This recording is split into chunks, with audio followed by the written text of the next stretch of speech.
आजच्या व्हिडिओमध्ये आपण लिंबाचा गोड लोणचं बनवणार आहोत। पारंपरिक पद्धतीने लिंबाचं लोणचं बनवतो म्हटला तर 1 महिना लागतोच। तर आज आपण झटपट लिंबाचं लोणचं कसं बनवायचं ते बघणार आहोत। तर चला रेसिपीला सुरुवात करूया।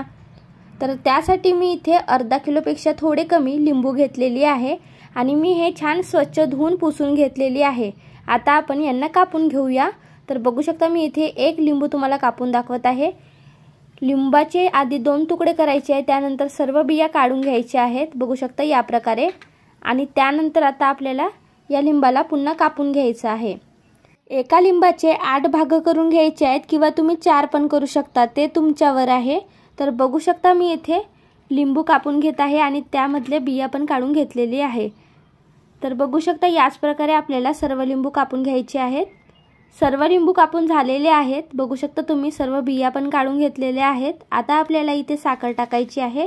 तर मी इथे 1 वाटी साखर टाकत आहे, तुम्ही तुमच्या चवीनुसार टाका। तुम्हाला जास्त गोड पाहिजे असेल तर जास्त साखर टाका। त्यानंतर चवीनुसार मीठ टाकायचं आहे। मी इथे अर्धा चमचपेक्षा कमी मीठ टाकलेली आहे आणि 1 चमच मिरची पावडर टाकलेली आहे। आणि आता मी इथे हा जिरा कूट टाकलेली आहे। जिऱ्याला छान असं कुटून घेतलेली आहे खलबत्त्यामध्ये आणि तो टाकलेली आहे। तर बघू शकता या प्रकारे या सर्वांना छान असं मिक्स करून घ्यायचं आहे। बघू शकता छान असं मिक्स करून घेतलेलं आहे।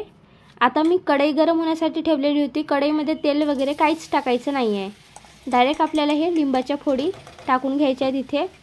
तर बघू शकता सर्व लिंबाच्या फोडी आपण इथे टाकलेल्या आहेत। आता याला छान असं मीडियम गॅसवरती साखर वितळू द्यायची आहे आणि छान असं मिक्स करत राहायचं आहे। बघू शकता या प्रकारे काही वेळानंतर बघू शकता साखर छान अशी वितळलेली आहे। आता आपल्याला या साखरेला कमी होऊ द्यायचं आहे, म्हणजे आटू द्यायचं आहे, रस्सा थोडा घट्ट येऊ द्यायचा आहे। बघू शकता या प्रकारे थोडा घट्ट येऊ द्यायचा आहे, जास्त घट्ट पण नाही होऊ द्यायचं आहे। तर बघू शकता असं मीडियम ठेवायचं आहे आपल्याला, एकदम जास्त घट्ट नका होऊ देऊ। गॅस बंद केलेली आहे मी आणि बघू शकता मी तुम्हाला एका प्लेटमध्ये काढून दाखवत आहे, परंतु तुम्ही एका डब्यामध्ये भरून ठेवा आणि थंड झाल्यावरच, गरम असताना भरून ठेवू नका। तर बघू शकता या प्रकारे तुम्ही हा लोणचं डब्यामध्ये पॅक करून ठेवू शकता आणि वर्षानुवर्ष या लोणच्याला काहीच होत नाही। तर या व्हिडिओमध्ये मी खूप सोप्या पद्धतीने आणि झटपट लिंबाचं लोणचं कसं बनवायचं ते सांगितलेली आहे। जर हा व्हिडिओ तुम्हाला आवडला असेल तर व्हिडिओला लाईक, शेअर, कमेंट आणि चॅनलला सबस्क्राईब करायला विसरू नका।